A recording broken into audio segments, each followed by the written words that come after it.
तो बिहार चुनाव के नतीजों में एक नाम मुकेश सहनी और दूसरा भी नाम है जिस पार्टी ने 238 सीटों पर अपने प्रत्याशी उतारे, लेकिन नतीजा शिफर यानी कि शून्य रहा। दरअसल जनसुराज पार्टी, जिस पार्टी को लेकर प्रशांत किशोर का यह कहना कि उनकी पार्टी बिहार में इस बार शानदार परफॉर्मेंस करेगी, लेकिन उनकी पार्टी भी शून्य पर आउट हो गई। रिपोर्ट आपको दिखाएंगे।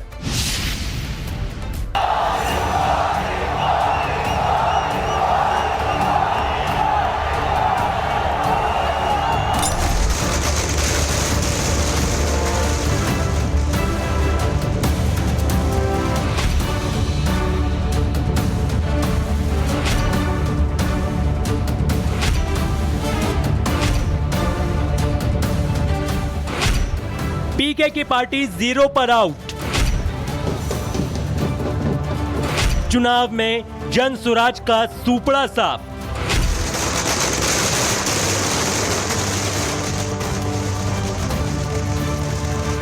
क्या पीके अब लेंगे राजनीति से संन्यास? बिहार विधानसभा चुनाव 2025 के जब नतीजे आए तो एनडीए को प्रचंड बहुमत मिला। प्रधानमंत्री मोदी और मुख्यमंत्री नीतीश कुमार की आंधी में विपक्ष उड़ गया। महागठबंधन डबल डिजिट में सीमित रह गया। इस सुनामी में पीके यानी प्रशांत किशोर की जनसुराज पार्टी भी पूरी तरह ध्वस्त हो गई। बिहार चुनाव से पहले प्रशांत किशोर ने बड़े बड़े डींगे हांके, लेकिन जब नतीजे आए तो जनसुराज पार्टी का डब्बा गोल हो गया। बिहार की जनता ने पीके को एक सीट ना दी। जाने माने चुनावी रणनीतिकार प्रशांत किशोर ने अपना राजनीतिक विश्लेषक का करियर छोड़कर बिहार में विधानसभा चुनाव लड़ने का फैसला किया, लेकिन वो शुरू होने से पहले ही खत्म हो गया। पीके ने 2 अक्टूबर 2024 को जनसुराज पार्टी लॉन्च की थी, इस दावे के साथ कि वो बिहार को बदल कर रख देंगे। 243 सीटों में से 238 सीटों पर उम्मीदवार उतारे। चुनाव शुरू होने से पहले राज्यव्यापी पदयात्रा निकाली। करीब 5000 से ज्यादा गाँवों का दौरा किया। 2 महीने से ज्यादा तक ये पदयात्रा चली। इसमें उन्होंने बेरोजगारी, पलायन, शिक्षा और स्वास्थ्य के मुद्दों को लेकर जनता से मुलाकात की। लेकिन जब 14 नवंबर को नतीजे आए तो नील बटे सन्नाटा। पीके ने जमीन पर माहौल बनाने की पूरी कोशिश की, सोशल मीडिया पर नैरेटिव खड़ा किया, जनता को बिहार को बदलने का सपना दिखाया। आप में से किसने जीवन में एक बार भी अपने बच्चों के पढ़ाई रोजगार के लिए वोट दिया है? देखिए कैसे बाकी जनता चुप। आपके वोट में इतना ताकत है कि आपके बच्चे को पढ़ाई रोजगार मिलेगा, खाली आपको रास्ता समझना है।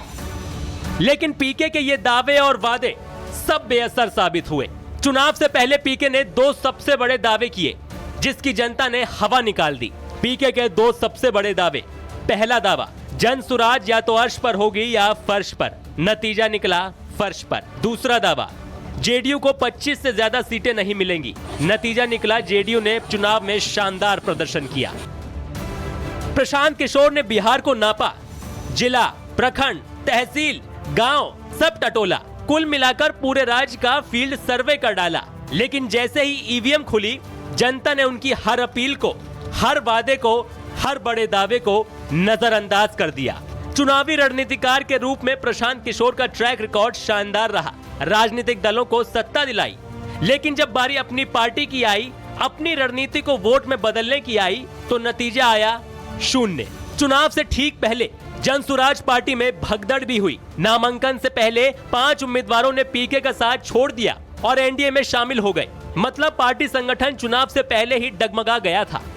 इतना ही नहीं, चुनाव नजदीक आते आते पीके का जोश भी ठंडा हो गया। उन्होंने खुद डर के मारे चुनाव नहीं लड़ा, साथ ही बाकी राजनीतिक दलों की तरह बहुत ज्यादा चुनाव प्रचार भी नहीं किया। पीके ने कहा था कि अगर जेडीयू को 25 से ज्यादा सीटें मिली तो वो राजनीति छोड़ देंगे। अब बड़ा सवाल यही है कि प्रशांत किशोर अपनी बात पर टिकेंगे।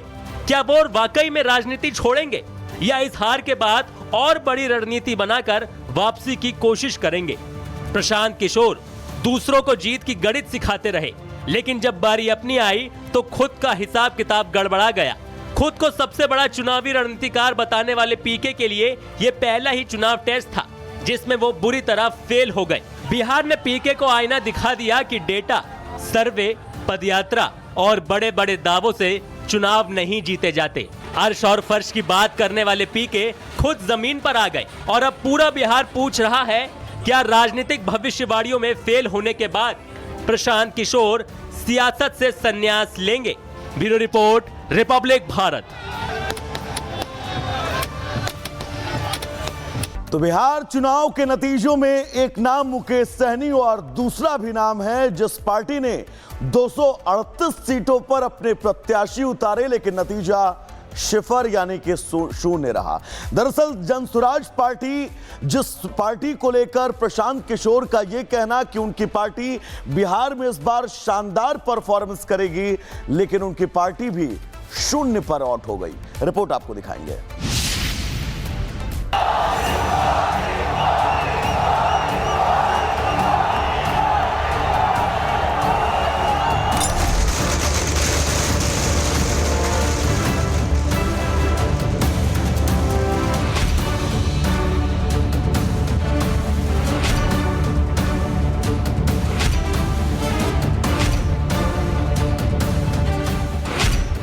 पीके की पार्टी 0 पर आउट।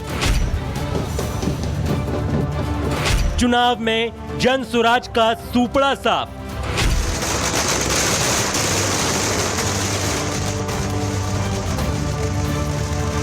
क्या पीके अब लेंगे राजनीति से संन्यास?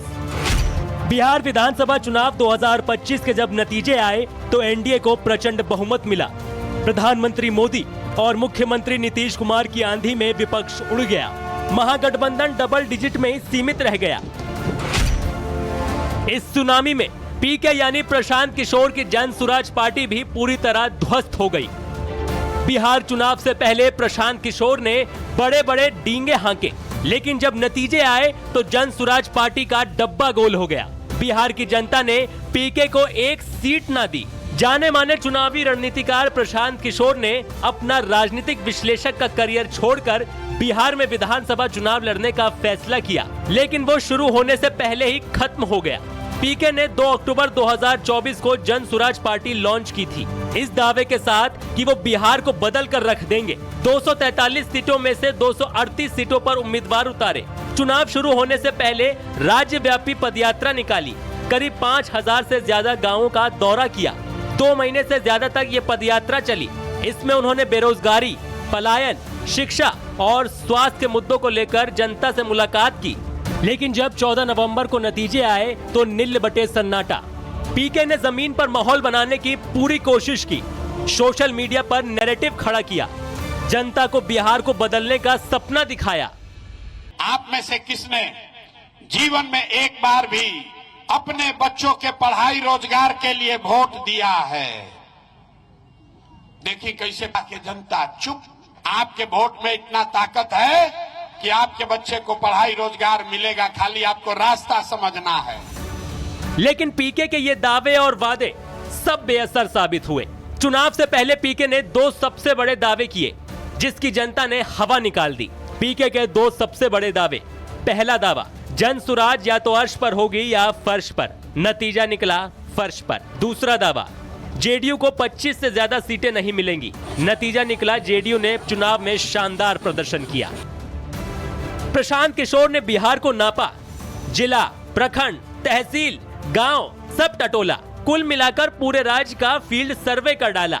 लेकिन जैसे ही ईवीएम खुली, जनता ने उनकी हर अपील को, हर वादे को, हर बड़े दावे को नजरअंदाज कर दिया। चुनावी रणनीतिकार के रूप में प्रशांत किशोर का ट्रैक रिकॉर्ड शानदार रहा। राजनीतिक दलों को सत्ता दिलाई, लेकिन जब बारी अपनी पार्टी की आई, अपनी रणनीति को वोट में बदलने की आई, तो नतीजा आया शून्य। चुनाव से ठीक पहले जनसुराज पार्टी में भगदड़ भी हुई। नामांकन से पहले 5 उम्मीदवारों ने पीके का साथ छोड़ दिया और एनडीए में शामिल हो गए। मतलब पार्टी संगठन चुनाव से पहले ही डगमगा गया था। इतना ही नहीं, चुनाव नजदीक आते आते पीके का जोश भी ठंडा हो गया। उन्होंने खुद डर के मारे चुनाव नहीं लड़ा, साथ ही बाकी राजनीतिक दलों की तरह बहुत ज्यादा चुनाव प्रचार भी नहीं किया। पीके ने कहा था कि अगर जेडीयू को 25 से ज्यादा सीटें मिली तो वो राजनीति छोड़ देंगे। अब बड़ा सवाल यही है कि प्रशांत किशोर अपनी बात पर टिकेंगे। क्या वो वाकई में राजनीति छोड़ेंगे या इस हार के बाद और बड़ी रणनीति बनाकर वापसी की कोशिश करेंगे? प्रशांत किशोर दूसरों को जीत की गणित सिखाते रहे, लेकिन जब बारी अपनी आई तो खुद का हिसाब किताब गड़बड़ा गया। खुद को सबसे बड़ा चुनावी रणनीतिकार बताने वाले पीके के लिए ये पहला ही चुनाव टेस्ट था जिसमें वो बुरी तरह फेल हो गए। बिहार ने पीके को आईना दिखा दिया कि डेटा, सर्वे, पदयात्रा और बड़े बड़े दावों से चुनाव नहीं जीते जाते। अर्श और फर्श की बात करने वाले पीके खुद जमीन पर आ गए और अब पूरा बिहार पूछ रहा है, क्या राजनीतिक भविष्यवाणियों में फेल होने के बाद प्रशांत किशोर सियासत से संन्यास लेंगे? Bureau report, Republic Bharat.